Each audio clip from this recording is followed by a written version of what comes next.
Coming up on OTH, Raymond and I cover the real patch 11.7, talk about the Space Group skins, and go over Gwen's abilities that have been revealed to us. Then, after our picks of the week, we cover the games from the Mid-Season Showdown and preview the games coming up in the final week with the last 3 teams remaining. We hope you enjoy episode 10 of On the Hunt.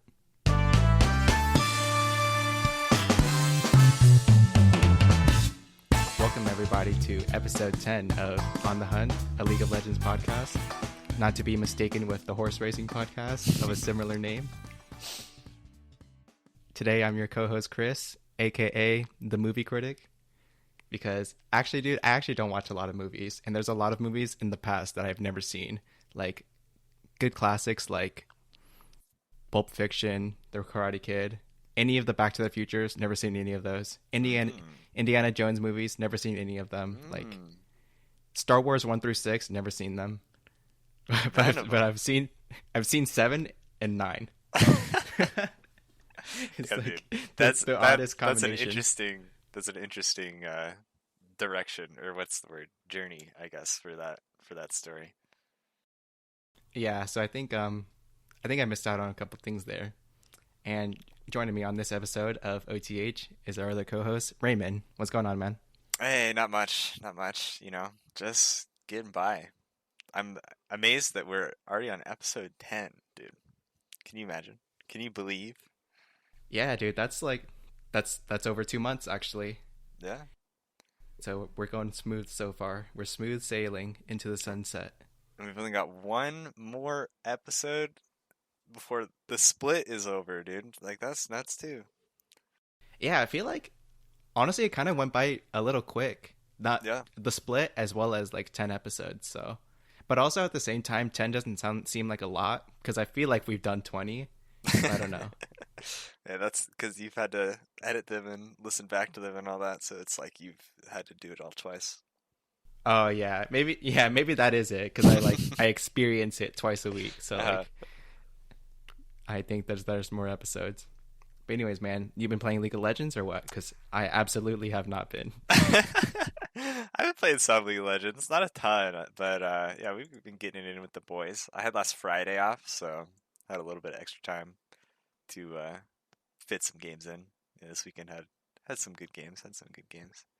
Okay, I see you. I think one day last week I was doing some DGen ARAM hours with the boys. Yeah. But I haven't been playing very much lately. I saw that you were playing some D3 the other day. You like that game? Yeah, that's pretty fun. I don't know. It's hard. Like, I feel like I've played that game for a long time too, and every once in a while they just bring out the new seasons for it, so you can level up a new character and re-gear and all that. So sometimes me and my buddies will play the new season, but I don't know. I hard grinded it on Saturday, and then Sunday I still played some, but I just couldn't. I feel like when I play that game, I feel like shit. I'm wasting so much time. So yeah, I don't know. Yeah. But it's kind of fun. It's still fun, but I don't know how long I'll keep going with it. Yeah, that's all it's about. Have you seen anything about that new Eternal Return game? I've seen some people playing now as well. That's the one that Scarra plays a bunch, right? That's the battle royale. Yeah, it looks MOBA. like League and Battle Royale. Yeah. It's ERSB, I think, something like that. Yeah, I think I've only watched Scarra play it, and every time he plays it, I have no idea what's going on. I'm just like, oh yeah, you go, dude. Loot it up, kill him. I don't know.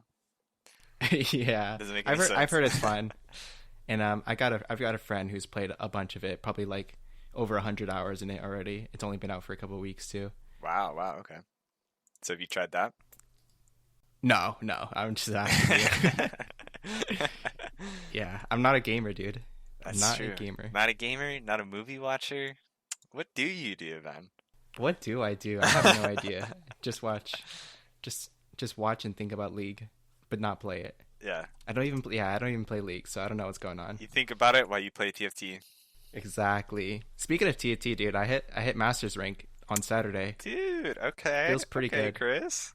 The first set I've ever played, and it took me a little over a month, 5 or 6 weeks to get to this rank.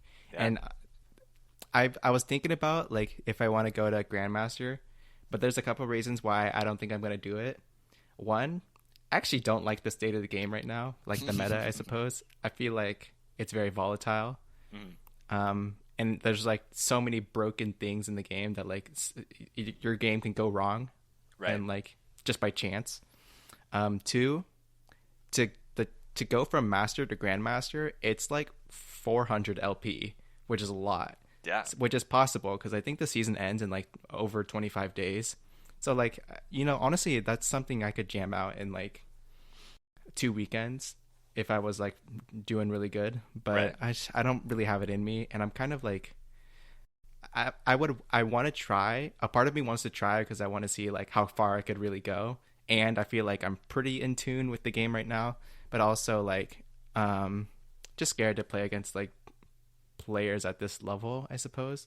Although I had a friend tell me that like, oh my god, when you get to masters, the people there are so cracked. Like they're, my god, Chris, they're sipping G Fuel and they're playing like, they're playing out of their minds, okay?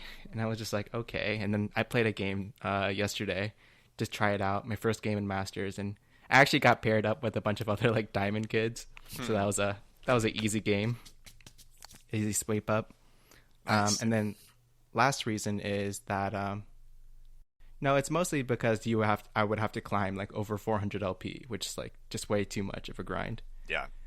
You got to go for the early set or grandmaster once the next set comes out. Just like hard grind then. Be part of the race. Yeah. But this is the first time I've ever had to think about like decaying out of masters or grandmasters, or like having to play my decay games. Yeah, the real rich people struggles, man. Yeah, First but world I'm already problems. I don't know, we'll see, cuz I'm still playing. I'm playing on an alt right now. Yeah. That's D4, and then I'll probably end up getting the double master, and then I guess we'll see how much time there is left. But yeah. And then but anyways, let's just hop into the patch 11.7 Sure. discussion Yeah. that dropped last week, and then some changes in there that we were talking about last week. Like a lot of the item changes are the one that matters here. I looked through it.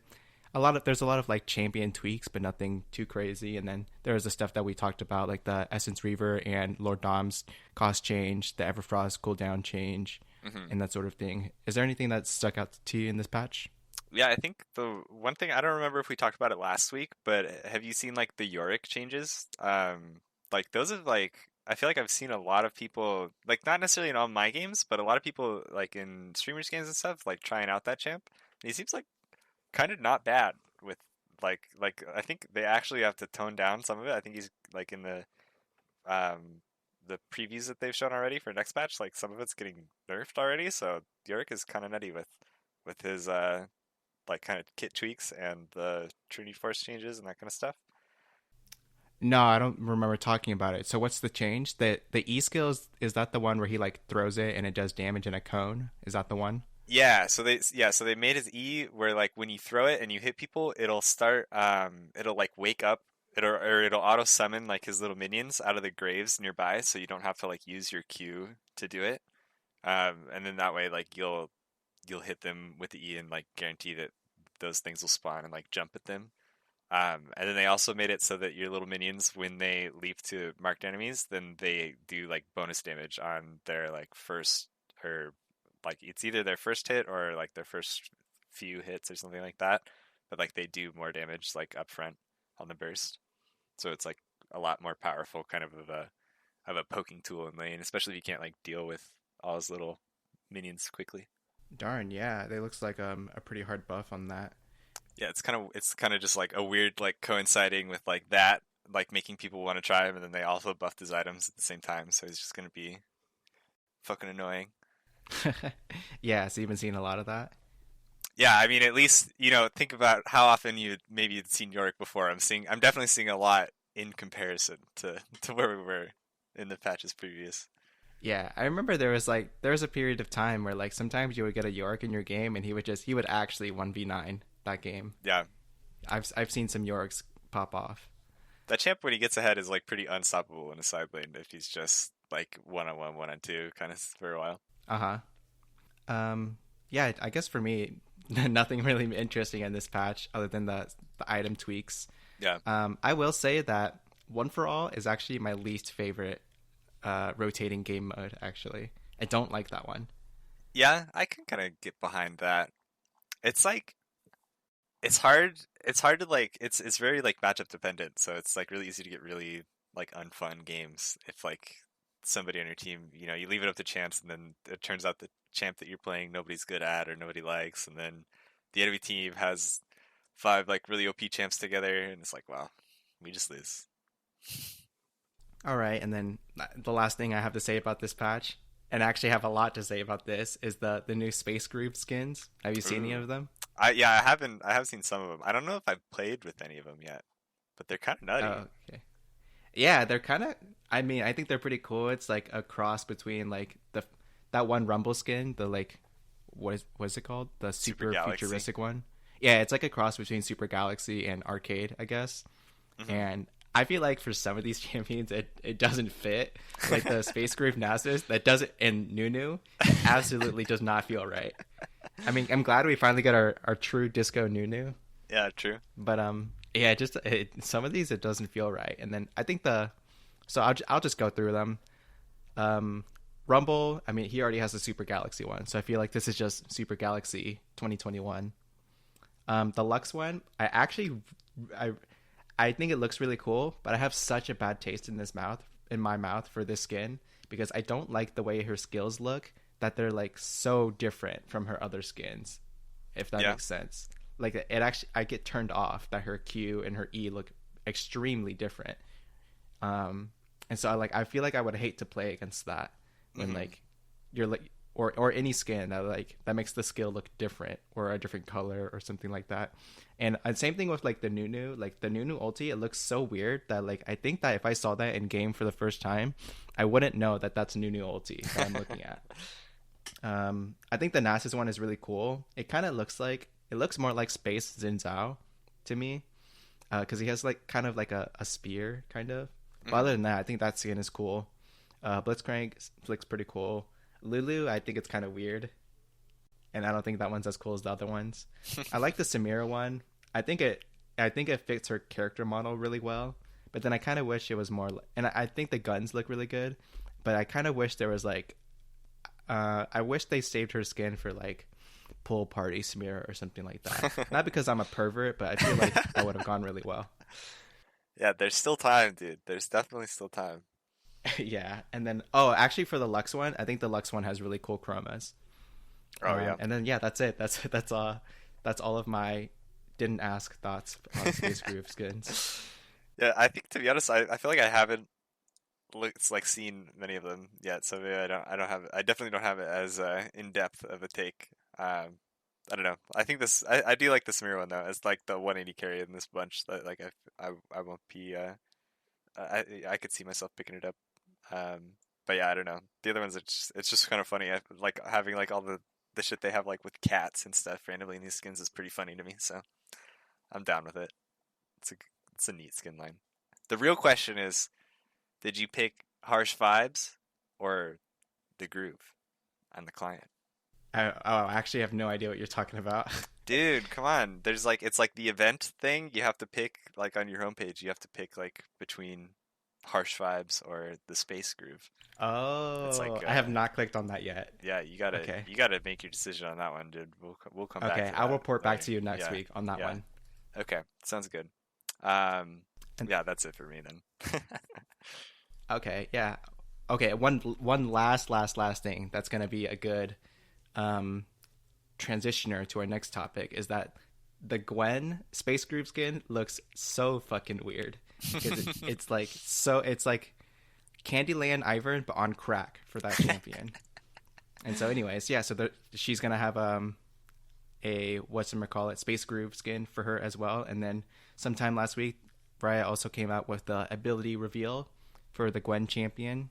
And I don't know if she's out on PBE yet, but basically we know what she does now. And so I guess I'll just walk through it. So her passive, it lets her do bonus damage on her auto attacks, and then her auto attacks against champions also heals her for an amount, kind of like old Aatrox, but every auto.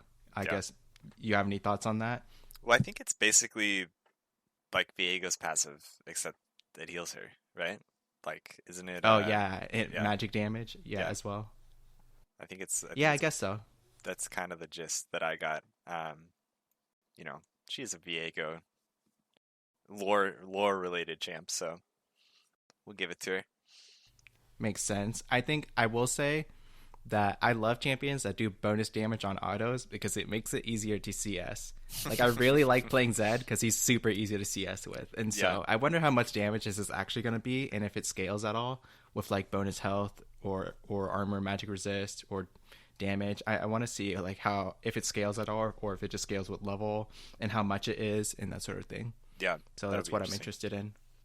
And then her Q, um, I guess the best way to explain it is that it's kind of like Silas Q, and that like it's like a skill shot, and then there's a part of her scissor that does more damage, and then her scissor will snip between 2 and 6 times. I'm thinking that the amount of times that it snips increases with the amount of auto basic attacks that you do in between the cooldowns. I'm not too sure if it has to be like off cooldown or anything, but basically like the Q does more hits if you auto attack between the cooldowns of the Q. Yeah, And then also it can, and then there's a part of the Q that does bonus damage and applies your passive, kind of like how Silas Q has a sweet spot on it. So I think it's pretty cool. You have anything to say? well, I think that's pretty much it. You got the gist. Okay, and then we'll go into the contentious skill, her W, which is a huge circle around her when you cast it. It's like a self cast skill. Mhm. That puts it says it puts like mist around her for 5 seconds. It gives her armor and magic resist inside of it, and then people outside of the mist can't hit her, can't target her or hit her with any abilities. And if she moves, the mist will move with her for a little bit, and then it'll stop. But then it's like still there for the next 5 seconds, and then so I guess in a weird way, it's like a Kali shroud because you can't see her. I guess you know she's there in the center of it, but like you can't target her. So it's like a Kali or Senna E, and then you can't hit her with anything. So that's why we thought that she was immune to CC and that sort of thing. Yeah, And then I guess lastly a part of it is like Xin Zhao ulti because mhm. you can't hurt her when you're outside of it. So I would say I would describe the radius of the circle around her as like larger than Camille ulti. So it's pretty big, and so yeah, you'd have to be pretty far to be able to not hurt her. So I guess it's lenient in that way, but pretty crazy with what this does and like I guess like power creep in the game. Because I could see that like um, I don't know if it's as annoying as Samira W, but it seems like it's going to be pretty strong of a skill, and I'm wondering how long the cooldown is going to be. If it's Yeah, going to be like 25 seconds at level 1 or 30 or like 10 seconds at level 5 or something like that. What do you think? yeah. I mean, I think you kind of hit the main points. I think I agree with most of that. It's like it's a lot like a Zinjao ulti kind of. It's interesting that you like she can't be hit by it. Like it's not quite the same as like Senna where you just can't see, right? And it's not like Zinjao where like you hit it just doesn't do damage or like CC him, you know, like it actually just would like phase through her like we saw in the trailer with like the Maokai ulti just like rolling through her, right? So it's almost like you could still like I'm imagining like throwing like Ezreal keys at her, but then it just you hit the 80 carry behind her anyway or something like that weird, you know? It's going to be so great with the penalties. Yeah, true, actually, too. Um, but yeah, that seems kind of funny, but it is, yeah, it's weird that I don't know. It's just it is an interesting ability that you just can go inside and hit it. I imagine it's going to be a long cooldown, like a lot like Samir W, Senna E, things that we've already seen. Um, Yeah, I yeah. actually really liked how long Samira W cooldown was for like on her release. I think it Mhm. was like a healthy amount. I think what it does is really strong, but the cooldown is Right, like pretty obviously, healthy. yeah. Yeah, I'm glad this has no like ally effects though too. Like that it doesn't grant this to to her teammates or anything. It's just like Gwen's thing. Oh yeah, that's a good point. That it pretty much only affects her as far as we know, and then Mhm. like not her teammates or anything. Her teammates could still be hurt, Right. but Yeah, and then I'm interested to see what the armor and because the scaling is like. I assume it's gonna go up. That part is gonna go up with levels. I wonder if the duration or the cooldown are gonna change with the more levels you put in as well. Yeah, that's something we'll So have to we'll see. see. And then we also have her E, which is a dash, and then when you so it's a dash, and then it also gives her a bonus attack range, speed, and on hit damage for 4 seconds, and then hitting an enemy during those 4 seconds refunds the cooldown by 50%. The description of it just says enemy, so I don't know if that's like if you could hit minions and it lowers the cooldown, or if you Hmm. could hit, or if it's only champions. I would say that the range increase on her E is like double the range, and so I would say she has like Xin Zhao range normally for her basic attacks, and then it doubles that Hmm. when you cast a skill. And I think the attack speed bonus is pretty high as well from what I was able to see in a video. So I think this goes pretty cool. I think most champions with dashes are really fun. I remember when Yeah, Sightless first true. came out, it just felt really fun to use it. So I guess we'll have to wait and see if this skill can go over walls or anything like that. But other than that, pretty cool. Yeah, it seems like it would intuitively, but yeah, yeah, it seems like an interesting one. Nothing too crazy. I feel like having like giving champs more range is like usually pretty interesting, or like pretty powerful, I would say. You know, like it makes a lot of Yeah. a difference when you're talking about like already range champs, like when like ADCs a lot of the time, when they like it's a big deal when a champ comes out with 500 range versus 525 or 550 kind of stuff. Um, but yeah, I mean, like even then, like you think about champs like Aurelia that have like slightly higher attack range than other melees in the top lane. I feel like there are going to be a lot of top lane players that would be annoyed by Gwen just getting like Thresh or Rakan range, kind of like the pseudo range, like 350 range kind of stuff. That'd be pretty annoying. I feel like to deal with. Yeah, I think actually that's probably a good description of her range. It's like kind of like Thresh, and then it's like Thresh range, kind Hmm. of.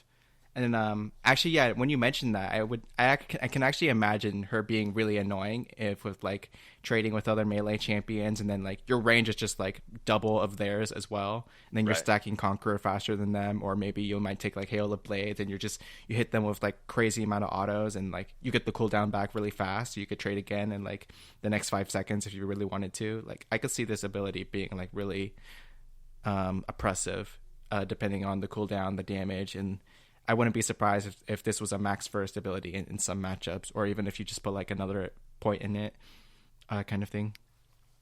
Yeah. And then lastly is her ulti, which seems kind of boring, honestly. So she'll just shoot out like needles, I guess, and then if it hits, then you can cast it again, and then up to 3 times, and then the second and third time that you cast it, it's just more needles and more damage. Hmm. That slow. I think the first ulti slows. No, I think every ulti. I think they all do. Yeah. Every needle I think it does. Yeah, I think they all slow. So it actually kind of reminds me of like old Irelia ulti, Yeah, which that I was the looked up the same other thing day I for thought some too. Yeah. reason. Yeah, for some reason the other day I was like, what did old Irelia do? Because I totally forgot. I remember her Q and her W was the true damage, and then the E was the stun Uh-huh. slash slow. But then I could not remember what her ulti did for the life of me. Her And R for was some there reason you just for can't search it sustain up. and just to set up key resets. Yeah, I And know, Sheen right? procs. Yeah. And Sheen procs. Yeah, that skill was so weird and useless. And so yeah, that's what Gwen's ulti reminded me of. It seems kind of Hmm. boring. I would kind of like I would kind of think to replace her W and R because I feel like what her W does, it feels like that's what her ulti should be if it Hmm. does something like that. But whatever, it is what it is. Um, but yeah, that's all of Gwen's abilities. I will say though that like now that her like champion model is out, I think she looks freaking sweet because her scissor looks like a keyblade from like Kingdom Hearts or something. Yeah. And so and like the way she holds it, it's like really cool too. But that space group skin, I absolutely do not groove with it.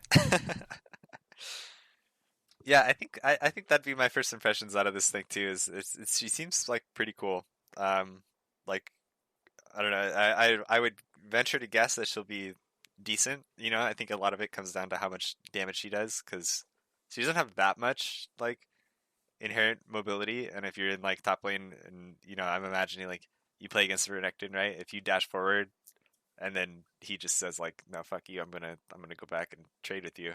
Um, then I can easily see, her not being able to survive if she can't like actually scrap out in those kind of duels. Um, but yeah, I have no idea how she like plays out in over the course of a whole game. It'll be interesting to see.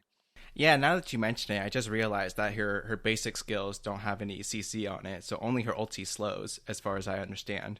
So I wonder how that's going to be for like ganking and then also just like setting up for herself, I suppose, because like people can just walk away from her unless she like dashes at you and autos you down somehow.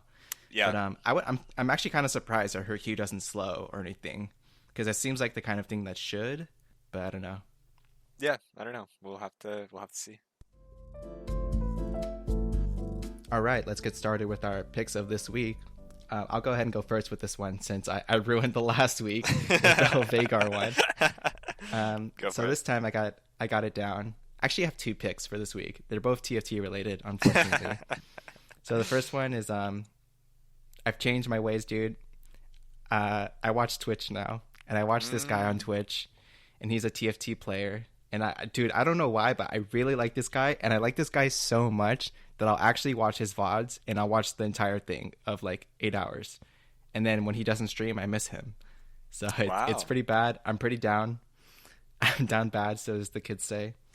And so his name is Robin Songs with a Z, because he's cool with it. And yeah, I like him. Oh, and he's an Asian guy that dyed his hair blonde.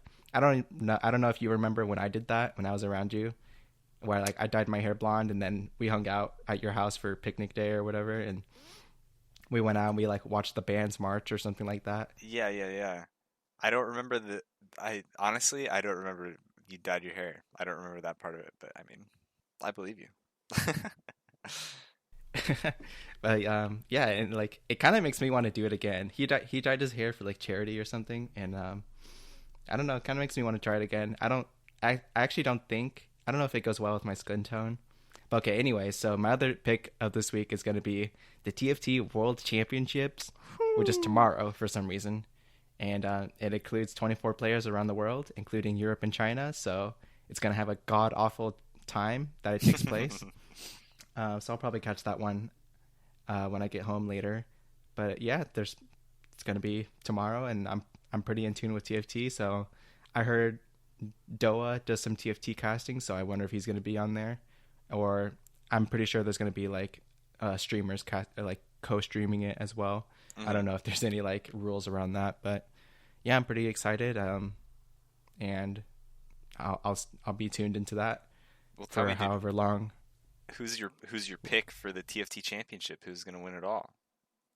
Yeah, I don't know. And actually, the controversy right now is that like the material that they put out for it is like really troll, because they put out a video with Ovally, and that video was super troll. And when you watch the video, you actually end the video and you're like, so who's in the tournament and when does it take place and what's the format like?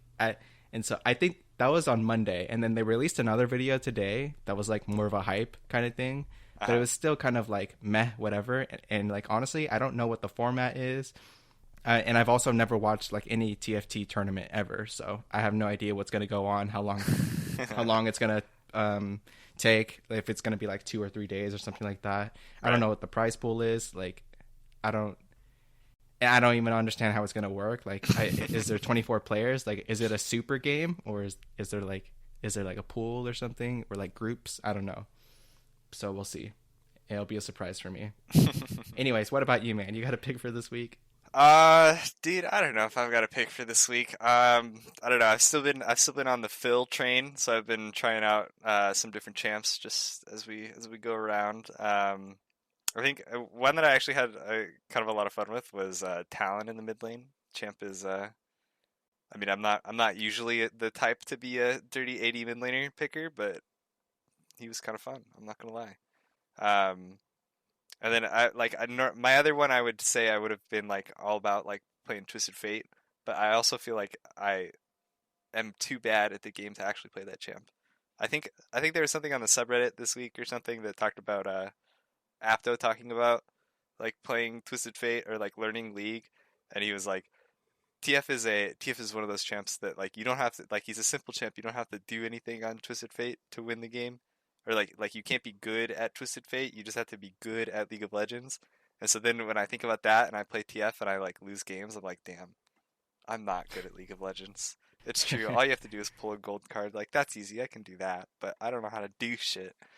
So that's tragedy. But um, yeah, I think that those will be my. I'll throw those out there as my picks of the week. I don't think that I have anything groundbreaking to share this week.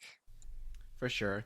You know what I was thinking when, and we'll get into this later, but when I was going over the games for the mid-season showdown, I realized that we're gonna look back on this time as the Everfrost patch, or like the Everfrost period, because Yeah, true.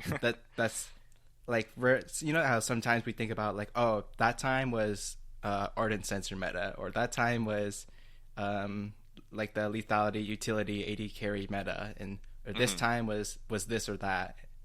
And so I think that's how we're gonna remember this time. Is like this time was the Everfrost meta, where pretty much every mid laner was building that item, and it's like its use is really strong. Yeah, unless you're an 80 carry, you're going over for us. Okay, let's talk about the games from the mid-season showdown. We've got the top four matchup from the last weekend. I guess we'll just get started with C9 versus TL. Spoilers right away. We got C9 emerging as the victor with a 3-1 score, and in the end, the MVP of this match was Perks. And we could just jump right into the first game that was pretty good and pretty one-sided for C9. They get to have the side selection because they're a higher seed, and so they go with blue side on this one. I would say, as far as I can remember, I remember Fudge actually having a really good game against Alfari. They really put Hmm. him down, and Santorin as well. Yeah. And then I think I remember I think I remember mid lane being pretty tasty this game with Silas versus Ari. And then I remember one time that like they were fighting, and then like Vulcan came, and they super dove the Ari and like got away with it at some point in the game. Like that was pretty crazy. And then, but other than that, I think I remember it ends up pretty one sided for this game, and with like all the dragons going to C9 as well. So Yeah. it didn't feel like there was a lot of hope for TL in this game. You have any like big thoughts? No, I mean, I think this game was kind of a surprise out the gates to see how well C9 did at holding down Alfari for sure. I mean, like I think he got the counter pick with his Urgot against Fudge's Renekton, and C9 just like didn't care about that. They were like, we have Renekton in Italy, like we can bully you no matter what you do. Um, and I don't remember. I think honestly, I was like kind of second screening these games. So I don't remember any specifics of like why if Valfari did anything bad or like dumb to get cut out. I wouldn't expect him to have. But they just really like kind of hammered him home with that combo and like perks roams or that kind of stuff. So that was interesting to see Alfari have like a lot of early deaths and C9 just like snowball kind of out of that. Yeah, it was a lot. Like if you didn't tell me what the nameplates were, I would have thought It was a Alfari Golden Gardens game. was Fudge. Yeah. Like it was pretty bad what they were doing to Alfari. I think at some point in this game he was like 0-3 or possibly even 0-4. Like it was not good Yeah. for the TL side. And then I'm pretty much done with that one.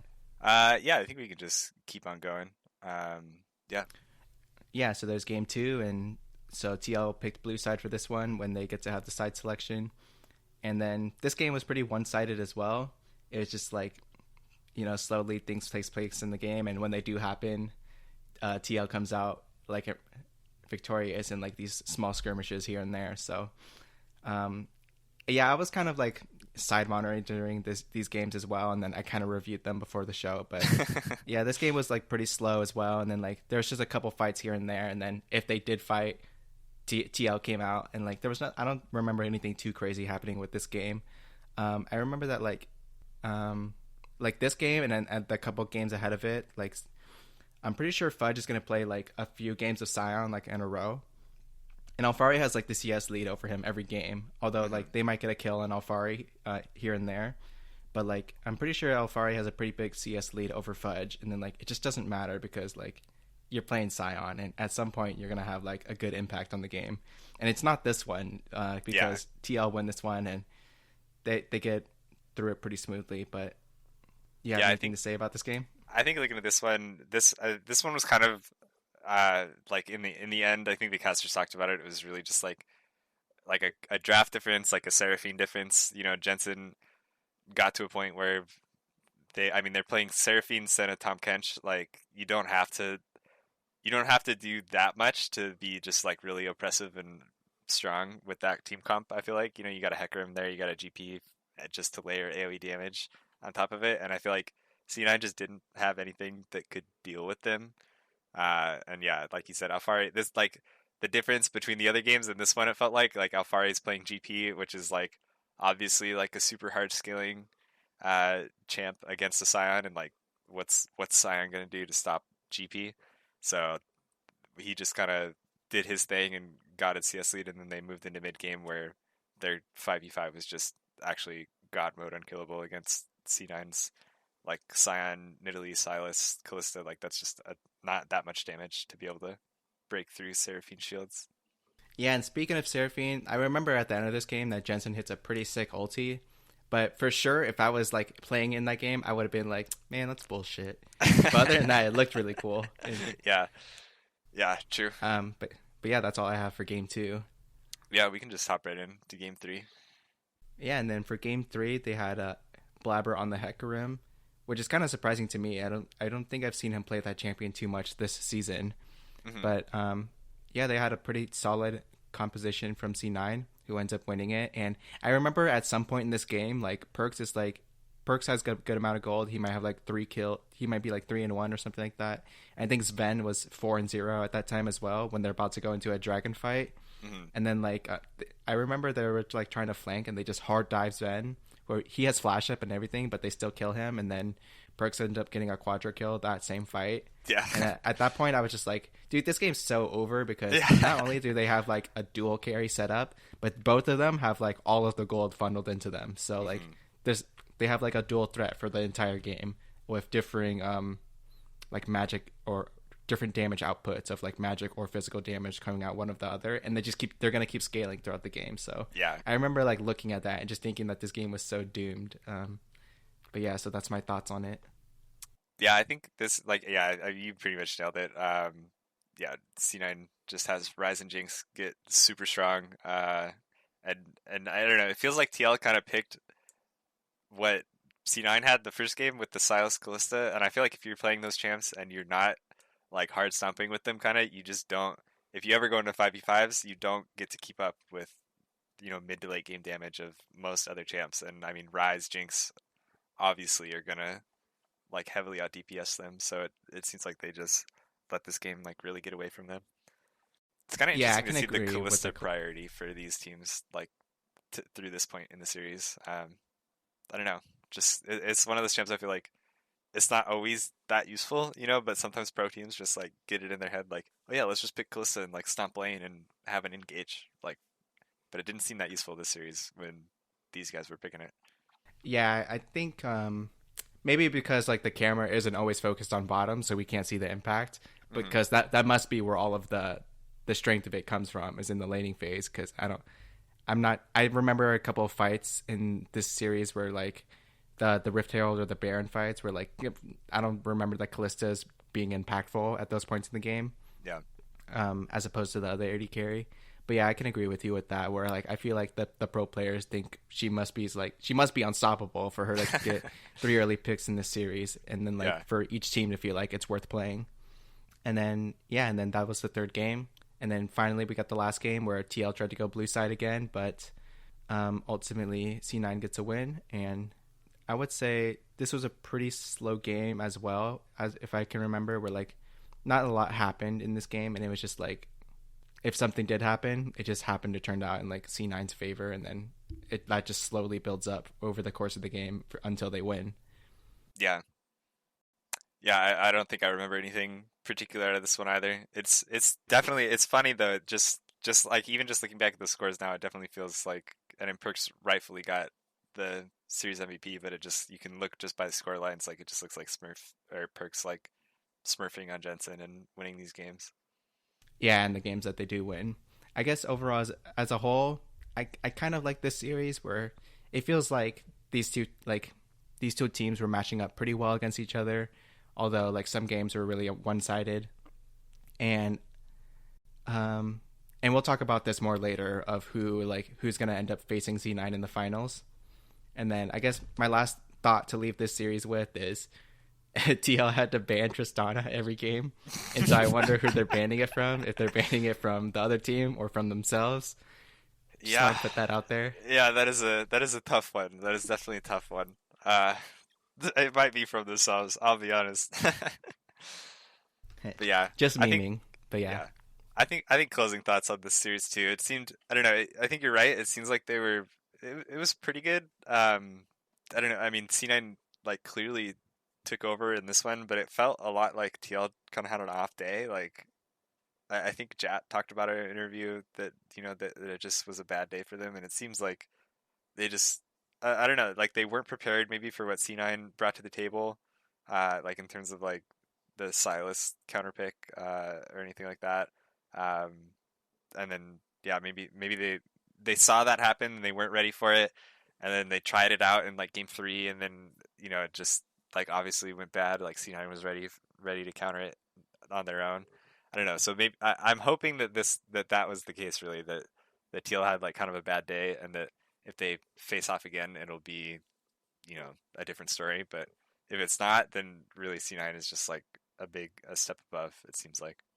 Yeah, and I'm glad they got some good content to review. I remember we like talked about this last week, and I was saying that like, oh, I want to give it to TL, and if they do win, I would think that Alfari is going to have a huge impact.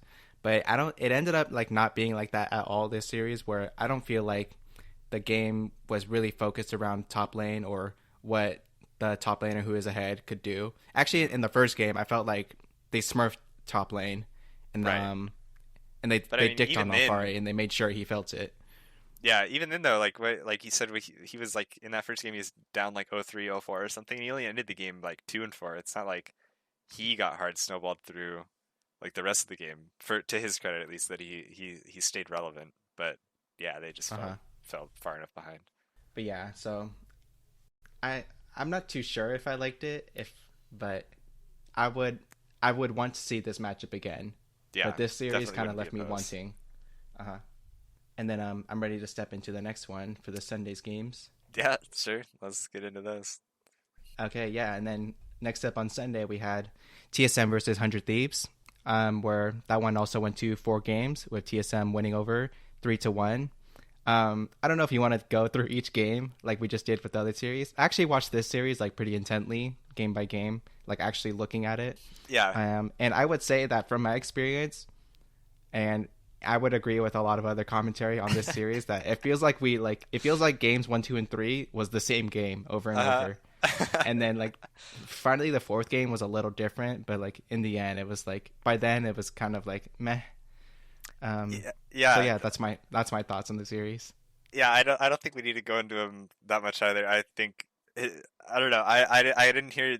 I don't think I listened to too much analysis of this post game. I think I watched these games and then like went to do something else, and I just listened to like maybe Hotline League today talked about it. But yeah, it was like TSM just decided to like 100 Thieves was winning every early game, like doing 100 Thieves things, closers playing strong jungle, they're making plays, and then at some point they just decide they're going to start losing all the fights regardless of what early game they had, and then in the first 2 games they lost out and 100 Thieves loses both games and TSM's up 2-0, and then the third game they were like, no, maybe we shouldn't lose those fights and we just should keep winning. They did that, and then game 4 they just couldn't hold it together at all. Yeah, it's such a shame because I feel like this was kind of a sad series because in a way you could watch and you could see that for some reason 100 Thieves can't win these games, but then that's sad that like TSM is struggling so much. And so it was pretty much like 100 Thieves had a chance to win games 1, 2, and 3, and they Yeah. finally won game 3, and then game 4 that one just finally didn't go their way. Yeah. So I feel kind of like sad by this series because like I'm kind of over it already, and I'll just go to say that like previewing for next week's games or this weekend's games, we're gonna have TSM versus TL on Saturday, and I feel like it's just gonna be like an easy rematch where like I don't know if much is gonna change from the first time that these guys played. Maybe like the drafts are gonna be different, but I wouldn't be surprised if TSM just like can't match up again for some reason.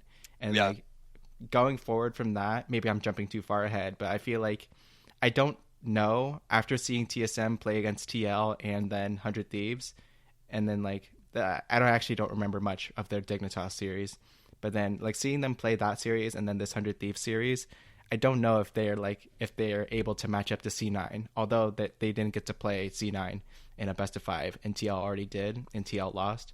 But I feel like between TSM and TL, whoever's going to have to face C9 in the finals, I think TL is the better fit to do it at this moment in time from what I've seen. And so I'm thinking that like I want TL to go back to the finals to fight C9 again. Yeah, Um, I think that's fair. I think from what we saw this weekend, that just seems like what will happen, what I would expect to happen. Yeah, like you said, this wasn't a really promising win from TSM, the 3-1. Um, they were in a lot of losing spots, and it took like 100 Thieves being like kind of a bad team to lose all those games more than it took like TSM to be really good to win them. Um, but I have to say that I can imagine the world where TSM does win, where they can win, and it's that you have to remember that this last weekend both teams have to play two series, right? Like there's your Boozers finals is on Saturday, and then the finals is on Sunday. Like so, if you win Saturday, you go straight and play the next day. And so there's a chance that TL, they're like, we did prep for TSM like 2 weeks ago, right? It's the same patch. They're not going to be that different team. We saw it. They almost lost 100 Thieves. Like, how bad could they be? And then right. they only prep a little bit for TSM. And then they go in like and C9 doing the same thing. They're like, oh man, like I know we beat up on TL, like so we basically don't have to do anything there. And we've seen TSM and we really don't have to do anything there. So we're just coasting, right? Like they might do prep still. They're still scrimming that kind of stuff, but they're sitting pretty. They're just waiting.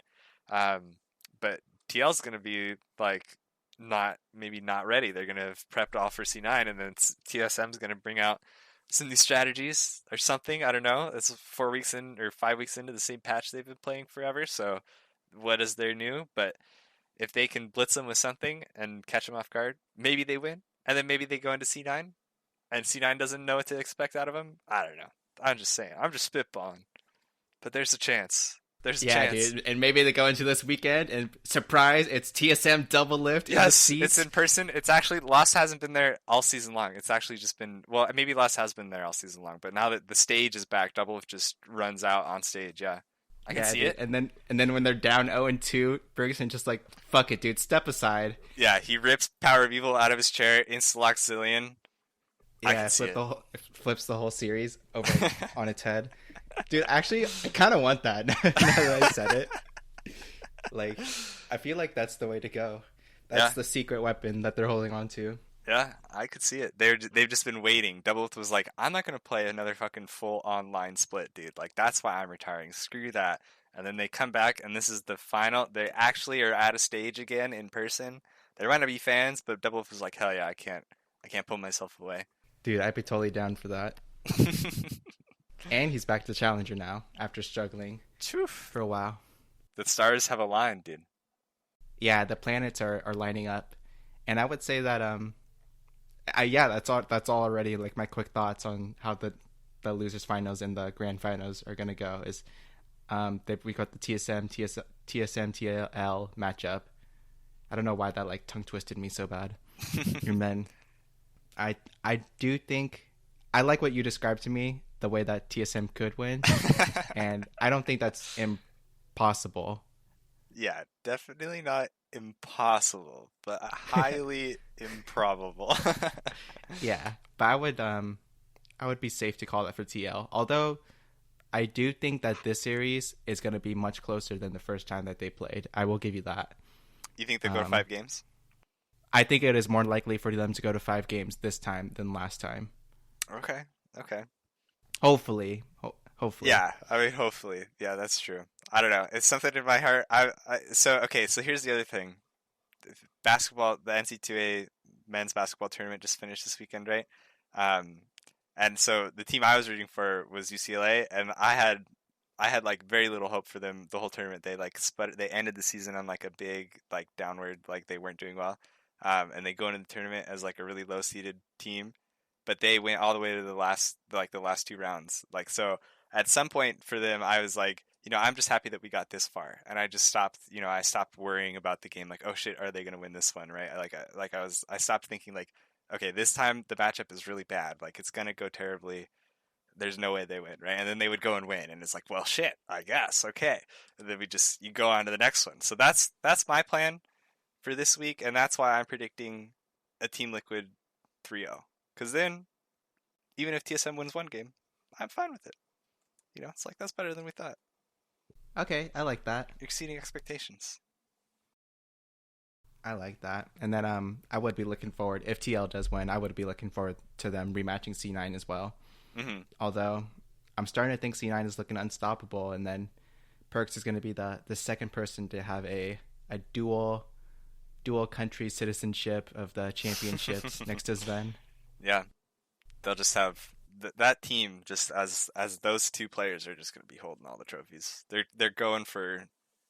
They're trying to compete with Doublelift and Bjergsen as like an 80 carry mid combo for the most trophies. Yeah, the unstoppable kings of spring. And then we'll see what happens with summer. Yeah, true. And then the last topic that we have to talk about today is the MSI groups being revealed already for some weird reason. And so they already drew the groups for the MSI. And so recalling back to that, there's going to be 3 groups for the group stage starting on May 6th. So that's going to be 3 groups of 4, and it's already been determined. So Group A, we have LPL, VCS, which is Vietnam, LCL, which is Russia, and then LCO, which is, when I looked into it, that's Oceania, it looks like, but I thought that they had disbanded, so I'm not too sure what this actually is. So I'm kind of confused with that, but that's what that is. And so I'm thinking that so teams in the past.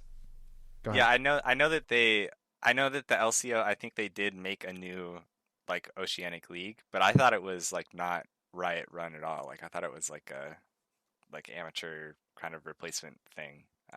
Not necessarily amateur, but just like not Riot official anything. So I'm surprised that they have a spot if that's the case. Yeah, that's kind of where I was going at, is that the teams that play in that league is the same that's from the old Oceanic LCS. So it's like Dire Wolves and Chiefs or whatever. Yeah. And then same thing for LCL. Like the teams that play there are like Gambit, Unicorns of Love. So like those are the teams you might know. And then same thing for VCS. It's like GAM, and then that's it. That's the only team I know. I think Flash Wolves was there too, right? I think there's a team called Team Flash. I don't know if it's the same one. Maybe that's not Flash Wolves. Never mind. Okay, but yeah, okay. So LPL's group to win for sure. Yeah, for sure. And then the other 3 spots will be like fun to see who fights for it, I guess. Mm-hmm. But probably going to Vietnam in that case, since they get to scrim with all the Asian teams. Hey, don't knock Unicorns of Love, dude. They've gone nuts. It seems like the last few times they've been in tournaments. True. And then we've also got Group B, which has the LEC, PCS, which is like the old region where Flash Wolves came from, I think. So that region has like AHQ and that sort of thing. And right. And so that consists of like Taiwan, Hong Kong, Southeast Asia, Macau, and that sort of thing. And then also in that group is TCL, which is Turkey. So I don't remember who went to Worlds from Turkey last year, but that's that. And then Supermassive is, I think, the one that usually goes from there, right? Is that sound right? Oh yeah, I guess that is the team that usually goes from there. And then the 4th people in this group is the CB Law, which is Brazil. So one more time, that's LEC, PCS, TCL, and Brazil. And then the 3rd group of 4 is going to have LCK, LCS, LLA, which is Latin America. I'm pretty sure that's where Jose Giotto came from. Mm-hmm. And then the LJL, which is Japan. So that one's a group where hopefully it's going to be LCK and LCS coming out up top. And if not, we're going to have a bad time on the internet. Yeah, true. I can see the memes already. Yeah, dude, imagine losing to like Japan or something. Right? Good Who God. probably has like a player base of like less than 1,000 people or something. I heard that like on the Japan server they don't even have draft pick. You can only play buy and pick or something like that. It's pretty crazy. Really? Yeah, like one of the two, it doesn't exist. So that if you don't want to Oh, play I ranked, think that's for normals. Yeah. I think I have heard that yeah, too. Yeah, for yeah. normals. Damn, Yeah, so that's it's kind of nutty. their player base is really small. Can you imagine if NA actually became that small? I would be so sad. Yeah, I mean, not that I've played blind pick in forever, but I wouldn't be surprised. I don't like who. I always think about that of like who is picking up League of Legends in 2021, especially now that like Wild Rift has come out. I don't know if that's gonna like take players away, but Yeah. I don't know about this game. And then like the new player experience is so bad as well, and then like having to learn all these new things and like Yeah. the burden of knowledge in League of Legends is just it's so hard, and then it's always changing. I'm glad the patches lately haven't been too harsh, but also like the season to season changes are really bad depending on like the point of the year that you started playing. For example, I had a friend who started playing in like last summer, and so she got to play for like 3 or 4 months like trying to learn the game, and then the whole like I had to season rework 11 out. items changed on her. Yeah, and so that was really Yeah. bad for that experience.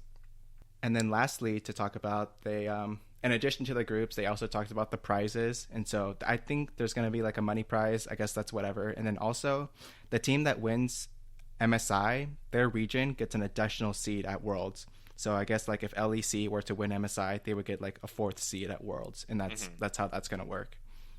Yeah, and that's what happened with China last year, right? Did China win? Well, last year there was they, no MSI, but Oh, well, I think somehow there was somehow they still had a team or a region with 4 teams. I think it was China. yeah, that was it. I think it was because of like their prior performance at Worlds or something like that. Since they Yeah. won 2018 and 19, Right. is that right? FPX and that the IG team, yeah. Yeah, I think that's on your second point here that they said also in the announcement for that the champion would get a new spot or an extra spot is that the highest ranking league that they have, which is I think what happened with like what you're saying what happened with for China spot. I think they do something like over the last 2 years they tally like regional placements for MSI and Worlds. So like you know if you get first you get 10 points or whatever, and then second is 8, and it's like Mario Kart standings or whatever, and then you tally all that up for like what is the total like regional power rankings over the last couple years, and then whoever is at the top of that minus the MSI winning region gets a spot as well. Yeah, that's right. So at the end of MSI, there's going to be 2 regions that get an additional slot for Worlds. Okie dokie, that's going to be it for episode 10 of On the Hunt, a League of Legends podcast. I hope you all enjoyed it, and be sure, if you did, to subscribe to our podcast on the service that you're listening to us on, if you haven't already. We'd appreciate it if you also gave us a rating or hit the like button to show us some support as well. You can find us on YouTube as well as your podcast player of choice, from Apple Podcasts to Spotify and so forth. We'll see you all next week for another episode of On the Hunt. Thank you guys for listening. That's so lame, dude.